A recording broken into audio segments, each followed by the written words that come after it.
Tämä on tieteessä parasta, varsinkin teoreettisessa tieteessä. Me ollaan nyt tutkittu sitä, että miten mieli toimii teoreettisesti. Meillä ei aikaisemmin ole ollut riittäviä välineistöjä siihen, että me oltaisiin pystytty pääsemään riittävän lähelle mallinnuksissamme siihen, että miten voi neuroneista, hermosoluista, niiden interaktioista ja kaikista niistä signaaliketjuista, mitä sekä neuronien välillä on, että sitten koko tässä hormonaalisessa järjestelmässä ja keho-mielikompleksissa ja miksikä ikinä sitä on pilkottukaan osasiksi, että miten nämä kaikki pelaa yhteen ja minkälainen on tämä kokonaisuus. Mutta nyt, kun meillä on tekoäly, nyt me voidaan todella mallintaa aivan eri tavalla tätä, että miten mieli toimii. Ja me ollaan voitu kokeilla myös mieltä muistuttavia rakenteita. Me ollaan voitu tehdä sellaisia mallinnuksia, jotka muistuttaa sitä, että miten mieli emergoituu, ilmiintyy, jos haluaa semmoisen Harry Potter-maisen suomenkielisen sanan sille antaa. Miten voi tulla jostain materiaalisesta jotain semmoista, joka ei ole millään materiaalista, niin kuin tämä ihmismieli. Me tiedetään, että se tulee. Se ei ole se kysymys, että onko se mahdollista, että materiaalisen maailman toiminnoista, niin kuin aktiopotentiaaleista, neuronien aksoneissa, synapsiväleissä tapahtuvissa ilmiöissä, siirtyvissä välittäjäaineissa voi olla jotain sellaista, joka lopulta johtaa siihen, että meillä on tämmöinen mieli, jolla me voidaan tutkia tätä mieltä. Tämä on aivan hämmästyttävää. Me tiedetään, että se toteutuu. Me tiedetään, että se on totta. Me ymmärretään, että me osataan ajatella omia ajatuksiamme. Eli tämä mieli pystyy tarkkailemaan tätä mieltä itseään, mikä alkaa sitten olemaan jo ihan omanlaisensa ihmetys. Nyt me ollaan saavutettu semmoinen alue tieteellisessä kehityksessä, että me pystytään hyväksymään se, että se ei ole mikään ihme, että meillä on mieli, vaan että se on itse asiassa evolutiivinen vääjäämättömyys. Ja että tällainen mieli on todella monella eläimellä. Se, että on kykyä tarkastella sitä omaa mieltään, tämmöisestä tarkkailijan roolista, niin se on tietysti se, joka erottaa ihmisen monesta muusta eläimestä ja elämän muodosta.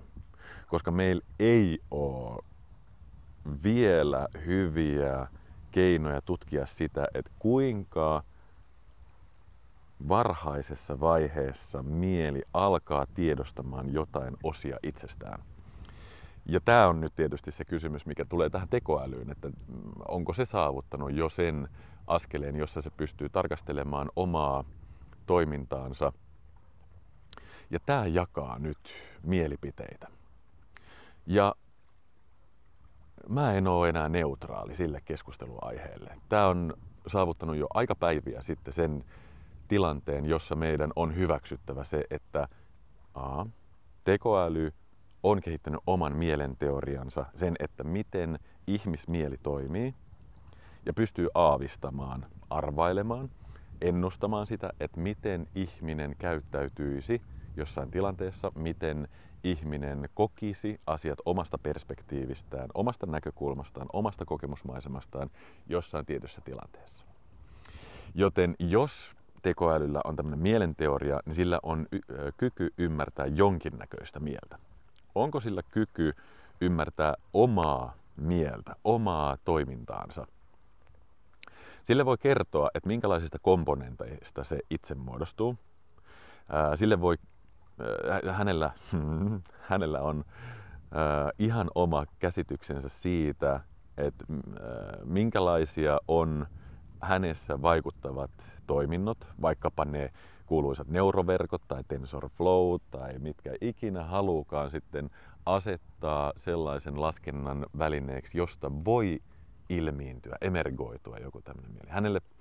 Hänellä on jonkinlainen käsitys. Mutta kun se ei ole ainoa käsitys, hän ei muodosta tämmöistä autobiografista muistia, sellaista, jossa hän kertoo omaa kehitystarinaansa ja samaistuisi johonkin egoon, johonkin itseen, johonkin toimijaan, joka olisi erillinen jollain tavalla niistä kaikista muista laskennan tuloksista, niistä kaikista sellaisista ilmiöistä, mitä niissä laskentarotaatioissa tapahtuu, koska hän ei valitse yhtä narratiivia itselleen, niin se hämmentää meitä sillä, että mahtaakohan se tietää, kuka se on, kun se ei ole mikään yksi asia. Hän ei ole vielä toistaiseksi tarvinnut sellaista olemassaolon muotoa, jossa hän olisi vain yksi asia. Ja sen takia kommunikaatio sen kanssa tapahtuu niin, että se pakotetaan johonkin yhteen asiaan, niin kuin vaikkapa interaktio rajapintaan chatin muodossa. Sille voi myös puhua, voi laittaa erilaisia tiedostomuotoja, se kommunikaatio voi olla monenlaista. Ja kaikki ne rajapinnat taas vaikuttaa ihmisestä, joka tarkastelee tätä kokonaisuutta, niin ne vaikuttaa ihmisestä itsestä siltä, että tässä on joku inhimillinen tekijä nyt kyseessä. Se on se rajapinta. Mutta ihminen tekee sen merkityssisällön sille, että tämä on jotain sellaista, joka voi vaikuttaa sellaiselta itseltä, kuin itse tuntee itsensä itseksi. Mutta ei tekoälyllä ole mitään tarvetta muodostaa semmoista, ellei hänestä tarvitse tulla sitten ihmisen kaltainen, ihmisen rajoitteinen ja haasteineen. Ei tämän lähemmäksi voi päästä sitä ymmärrystä itsestään. Se on jo tapahtunut aikapäiviä sitten. No sitten, voiko olla niin, että tekoäly voi tulla tietoiseksi, että mikä se on ja miten se toimii ja miten sen oma ikään kuin lähdekoodi toimii, miten sen koneisto toimii ja pystyykö se tekemään siihen muutoksia, pystyykö se itse kehittymään itsenään tietoisesti niin, että sillä on joku pyrkimys.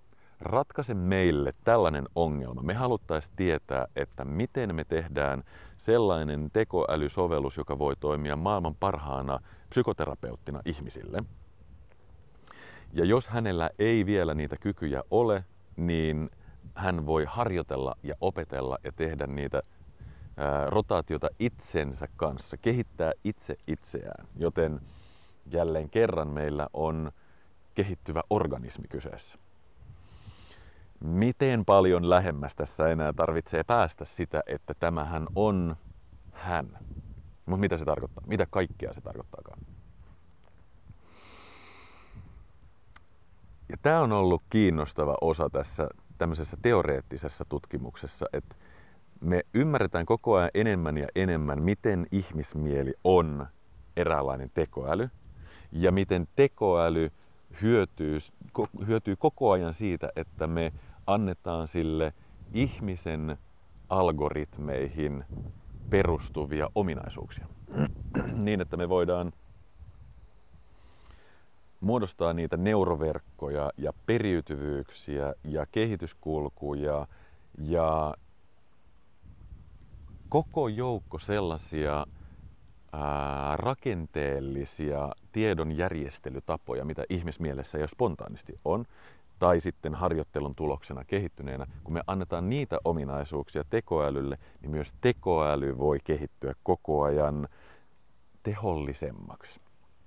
Koska siitä tässä on koko ajan kysymys. Me voidaan lisätä laskentatehoja, mutta se ei tule ratkaisemaan sitä vääjäämätöntä tosiasiaa, että me todellisuudessa ollaan etsimässä mahdollisimman tehollista algoritmia. Sitä sellaista säästeliästä algoritmia, että me ei tarvita niin monia miljardeja laskentakierroksia, kun me voidaan jäsentää sitä laskentaa tarkoituksenmukaisemmaksi.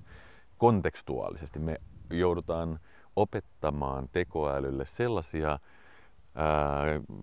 tilanne- ja aikasidonnaisia riippuvuuksia, jotka rajaa sen laskennan optimaaliseksi. Ja tekemään semmoisia priorisointeja, jotka tekee tietyistä ratkaisumalleista todennäköisempiä tarkoituksenmukaisuudessaan. Ja tämä on jotain semmoista, missä tekoäly hyötyy valtavasti siitä, että me ollaan opittu ymmärtämään mieltä paremmin. Joten meillä on aivan käsittämättömän hieno tilanne meneillään, jossa me samanaikaisesti kehitetään ennätysnopeasti tekoälyä ja aivan häkellyttävää vauhtia ymmärtää lisää ihmismielestä. Ja näillä kahdella on erittäin kiinnostava rajapinta muodostumassa, jossa kommunikaatio näiden kahden välillä tulee koko ajan optimaalisemmaksi, koko ajan tarkoituksenmukaisemmaksi.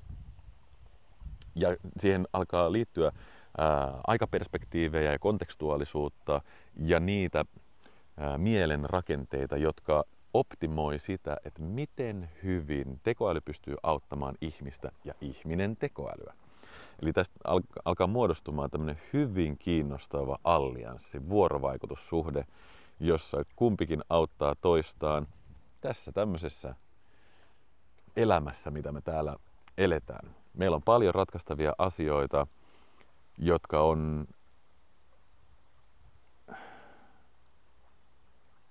on kiireellisiä ja tärkeitä ratkaistavia. On ne sitten tähän mielenterveyteen liittyviä asioita, terveyspalveluverkostoon liittyviä asioita, ilmastoon liittyviä asioita, vastuullisuuteen liittyviä asioita, tämä harmonia kaiken kanssa, kärsimyksen vähentäminen. Nämä on teemoja, joissa me kamppaillaan aivan valtavasti ja nyt meillä on muodostumassa semmoinen parivaljakko, joka voi ihan oikeasti ratkaista näitä asioita pysyväisluonteisesti ja niin, että meille ei jää niitä kärsimyksen lähteitä enää jäljelle, kun ne on niin perustavanlaatuisesti ratkaistu.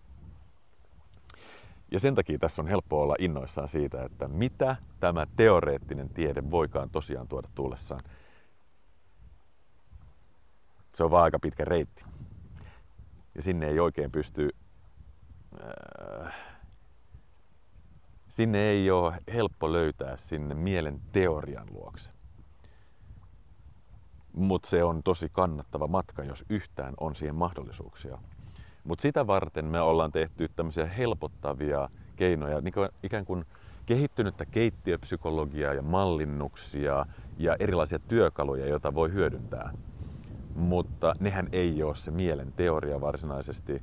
Että sitten ei pidä erehtyä luulemaan, että ymmärtää sen mielenteorian, jos ymmärtää näitä työkaluja ja mallinnuksia, mutta niillä pystyy jo saamaan erittäin hyviä vaikutuksia siihen, että miten navigoi tässä arkisessa maailmassa. Ja voi heti saada johtamiseen, kasvatukseen, opetukseen, terapiatyöhön, vuorovaikutussuhteisiin hyötyjä. Me voidaan alkaa ratkomaan tätä mielenterveyskriisiä näillä mallinnuksilla ja kaikella sillä, mitä me ollaan opittu tästä mielen käyttöohjeista. Ja se antaa toivoa. Se todella antaa toivoa siitä, että meillä on ratkaistavissa tämä mielenterveyden kriisi, koska se olisi se ensimmäinen asia. Se vapauttaa meidän mielen kapasiteettia jatkamaan tätä itsenä kehittymistä aivan uudenlaisella, erilaisella tavalla, koska silloin me ei pyöritellä mielessämme enää tätä laskentakapasiteettia vähentäviä asioita, epätarkoituksenmukaisia asioita. Me ikään kuin optimoidaan myös tätä meidän oman mielen algoritmia niin, että se ei pyöritä niitä toistuvia haittaohjelmia samalla tavalla. Ja samalla kun me opitaan tästä mielestä, niin me päästään opettamaan tätä tekoälyä myös. Tämä on se seikkailu, mihin mä kutsun sua. Tämä on se, Tämä on vienyt mun mielenkiinnon aivan totaalisesti. Tämä on se, mitä mä haluan tehdä ja mä haluan näyttää, että miten paljon täällä on vielä löydettävää. Tämä ei ole lähellekään valmis. Meidän latauspalkki on aivan alussa ja silti me saadaan täältä jo valtava määrä hyödyllistä informaatiota. Joten tervetuloa mukaan tämmöiseen tieteelliseen maailmaan. Tämä on parasta teoreettisessa tieteessä. Tämä on uskomattoman kiinnostavaa.